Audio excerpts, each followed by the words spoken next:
Bilang. Po, Brother Eli, day 7 ko na po, pero yung ate ko ayaw daw kay Brother Eli kasi sumisigaw at nakikipagdebate.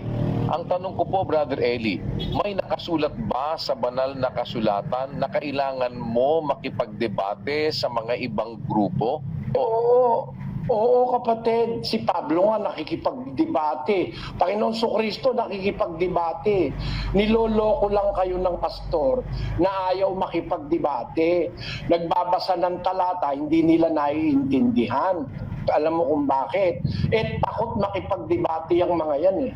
Kaya nagbabasa na para makaiwas sa debate. Si Pablo nga nakipagdebate. 9:22 at 29 ng Gawa. Pakinggan mo, kapatid, ha? Datapwat lalo nang lumakas ang loob ni Saulo at nilito ang mga Hudyo na nangananahan sa Damasco na pinatutunayan na ito ang Kristo, na nangangaral na may katapangan sa pangalan ng Panginoon, at siya'y nagsalita at nakipagtuligsaan sa mga Greko-Hudyo, datapwat pinagpipilitan nilang siya'y mapatay. Nakipagdebate siya eh. Nakikipagtuligsaan sa mga Greko-Hudyo. Yung mga tumututol sa aral na kanyang itinuturo, kinokontra siya, nakikipagdebate siya. Nakikipaglaban siya sa mga maling aral na nasa paligid ng kanyang pangangaral noong unang panahon. Para sabihin na yung pakikipagdebate mali, si Kristo nga nakikipagdebate sa mga Hudyo eh. Magsasalita ang mga Hudyo, tapos mali, tututulan niya, sasabihin niya yung tama. Nakikipagdebate siya, kaya nga nagagalit ang mga Hudyo sa kanya eh. Nagagalit ang mga Hudyo sa kanya. Basahin natin ng isang instansya ng pakikipagtuligsaan o pakikipagpalitan ng katwiran ng ating Panginoong Kristo. Ilagay nga natin yung nasa Mateo 22:16. At sinugo nila sa kanya ang kanilang mga alagad na kasama ng mga Herodiano na nagsisipagsabi, "Guro, nalalaman naming ikaw ay totoo at itinuturo mong may katotohanan ang daan ng Diyos at hindi ka nangingimi kanino man sapagkat hindi ka nagtatangi ng tao. Sabihin mo nga sa amin, ano sa akala mo? Matuwid bagang bumuwis kay Cesar o hindi?" Datapwat na pagkikilala ni Jesus ang kanilang kasamaan at sinabi sa kanila, "Bakit ninyo ako tinutukso, kayong mga mapagpaimbabaw? Ipakita ninyo sa akin ang salaping pangbuwis." At dinala nila sa kanya ang isang denaryo.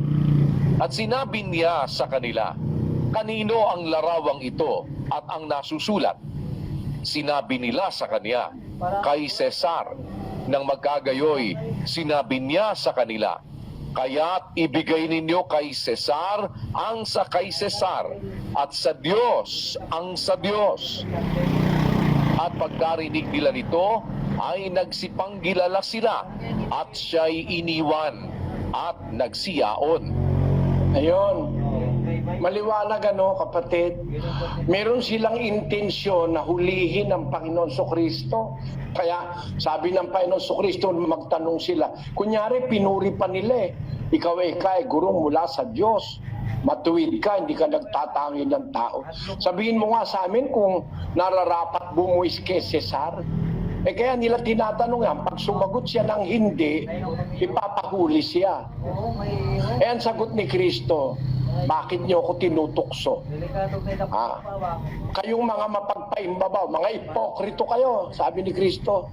Alam niya kasi iniisip nitong mga ito na ipapahuli siya kay Cesar pag sinabi niyang hindi dapat bumuwis. Ngayon, kaya bakit niyo ako tinutukso, kayong mga mapagpaimbabaw? Alam niya meron silang intensyon. Hindi sila nakalusot Pakita nyo sa akin yung salaping pambuwis. Nagdala ng dinaryo. Kanino kaya retratong nandyan sa dinaryo? Si kay Cesar ikaw. Kung ganon, bigay nyo kay Cesar yung kay Cesar. Pero ibigay nyo sa Diyos ang sa Diyos. Isang sagot lang, natulala ang mga tanga na mga mapagpaimbabaw mga tarantadong ito manluloko. Kunyari pa, nagpupinupuri pa si Kristo. Yung pala gusto lang hulihin. Hindi ba that's a form of debate? Marami kasing debate. May Oxford, kagaya nung ginagawa kong pakikipagdebate. Isang batas ng pakikipagdebate yung Oxford na yon. Merong partial debate. Ang mga apostol, pati si Kristo, maraming mga pakikipagpalitan ng katwirang ginawa sa mga nang tumututol sa kanilang mga aral noong unang siglo. Ang katunayan, minsan nga, hindi nga hindi nga sinagot ni Kristo kasi inuhuli sila ni Kristo kasi alam ni Kristo ang kanilang iniisip. O ngayon, sagutin niyo muna ako bago ko kayo sagutin. Yung bautismo sabi nung mga basahin na natin yung buo, kapatid na Daniel. 21-23 ng Mateo. At pagpasok niya sa templo, ay nagsilapit sa kanya ang mga pangulong saserdote at ang matatanda sa bayan. Samantalang siya'y nagtuturo at nangagsabi, sa anong kapamahalaan ginagawa mo ang mga bagay na ito? At sino ang sa iyo'y nagbigay ng kapamahalaang ito?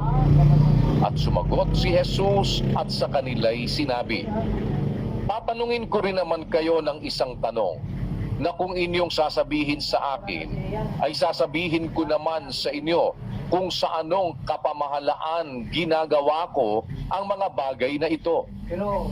Ang bautismo ni Juan, saan baga nagmula? Sa langit o sa mga tao? At kanilang pinagkatwiranan sa kanilang sarili na nangagsasabi, kung sabihin natin sa langit, sasabihin niya sa atin, bakit nga hindi ninyo siya pinaniwalaan? Datapot kung sasabihin sa mga tao, nangatatakot tayo sa karamihan, sapagkat kinikilala ng lahat na propeta si Juan. At sila'y nagsisagot kay Jesus at sinabi, hindi namin nalalaman. Kanyang sinabi naman sa kanila, hindi ko rin naman sasabihin sa inyo kung sa anong kapamahalaan ginagawa ko ang mga bagay na ito. Pero parang ibabay. Maliwanag. Ang liwanag Gusto siyang ipitin nitong mga pariseyong nagbabanal-banalang ito Bakit kayo gumagawa ng ganyang mga makapangyarihang gawa, yung mga himala? Sa anong yung tandang ginagawa mo? Sino nagturo, sino nag-uutos sa iyo niyan? Kanino nang galing yung kapamahalaang yan? O sige, sasagutin ko kayo, sabi ni Kristo. Yung bautismo ni Juan, kanino galing? Lapat na lapat sa tanong nila. Ayaw nila sumagot. Pag sinabi nilang sa Diyos galing yung bautismo ni Juan, ang sasabihin ni Kristo, ba't hindi kayo nagpabautismo kay Juan? Pag sinabi naman nilang sa tao nang galing, sasabihin ng mga tao, magagalit sa kanila kasi naniniwala sila si Juan ay propeta galing sa Diyos. Kaya sabi nila, hindi ka na namin sasagutin. Hindi ko rin kayo sasagutin. Yan, mga diskusyon yan Naintindihan nyo ba yan, mga kababayan? Yan palitan ng katwiran. Hindi naman yung diskusyon, patayan. No? Palitan ng katwiran yan. At pagka tama ang sinasabi mo, dapat mong isigaw. Para sabihing mali ako pag sumisigaw ako. Utos yun. 58:1 ng Isayas. Basa! Humiyaw ka ng malakas. Huwag kang magpigil. Ilakas mo ang iyong tinig na parang pakakak at iyong ipahayag sa aking bayan ang kanilang pagsalangsang at sa sangbahayan ni Jacob ang kanilang mga kasalanan. Kita mo? Utos ng Diyos yan Pag isinisigaw mo yung aral, pagka yung mga tao ginagawa mali, humiyaw ka ng malakas, huwag ka magpigil. Masama bang humiyaw? Bakit pag humiyaw ba, mali? Utos nga ni Kristo yun eh. Ang pangangaral, merong pahiyaw, merong pa paamo-amo, no? Merong nga pabulong eh. Tinan mo, mababasa ko sa iyo. Ang sabi ng propeta Isayas tungkol kay Juan Bautista sa Isayas, Kapitulo 40, versikulo 3. Ang tinig ng isang sumisigaw, ihanda ninyo sa ilang ang daan ng Panginoon. Pantayin ninyo sa ilang ang lansangan para sa ating Diyos. Si Juan Bautista, ang tinig na sumisigaw sa ilang. Ang tinig na nambobola sa ilang. Magandang salita, mga kapatid. Tayo lahat kay Kristo, ligtas na tayo. Hindi ganon. Ang bubola ng mga gagong pastor yun, ligtas na raw sila. Hindi ka pa nga ligtas sa COVID, ligtas ka na. Merong ganyang mga pastor eh. Binobola tao. Roma, pakinggan nyo. 16-18.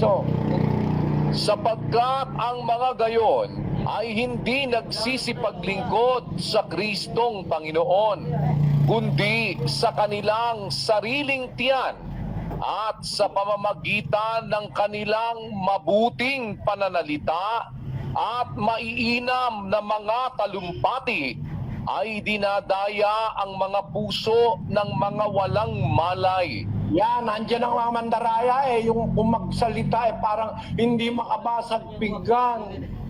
My brothers and sisters in faith, we are now here to receive the blessings of our... Puro arte kayo. Hindi naman aral ang sinasabi nyo.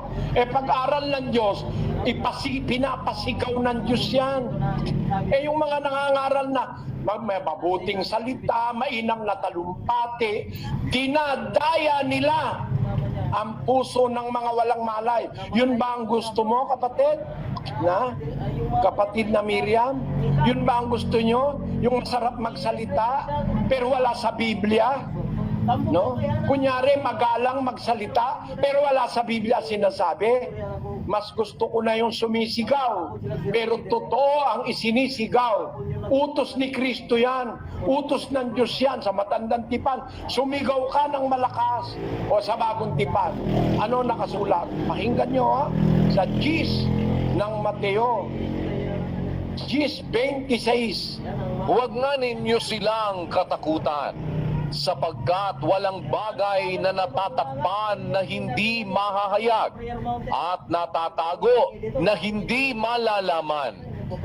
Ang sinasabi ko sa inyo sa kadiliman ay sabihin ninyo sa kaliwanagan, at ang narinig ninyo sa bulong ay inyong ipagsigawan sa mga bubungan.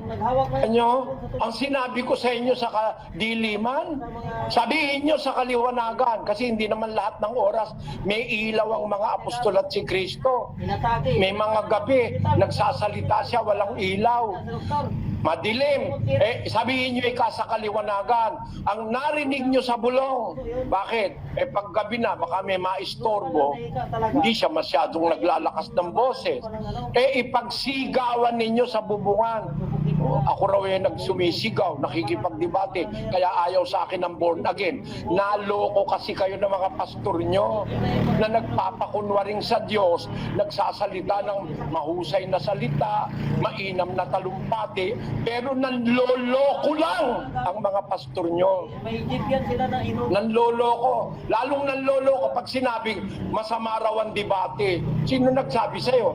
Ang Apostol Pablo nga gustong patayin ng mga Hudyo dahil nakikipagtuligsaan sa mga Hudyo.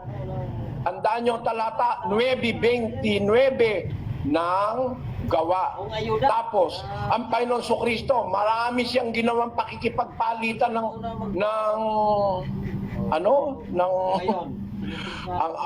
mga apostol nga kung magsalita diretsahan pa Nung kaharap ni Apostol Pablo si Elimas diniretsa ng talampakan sa pagmumukha niya Sabi ni Pablo sa kanya, 13:9 at hanggang 10 ng gawa. Pakinggan nyo. Datapwat si Saulo na tinatawag ding Pablo na puspos ng Espiritu Santo ay itinitig sa kanya ang kaniyang mga mata at sinabi, O puspos ng lahat ng karayaan at ng lahat ng kasamaan, ikaw na anak ng dyablo,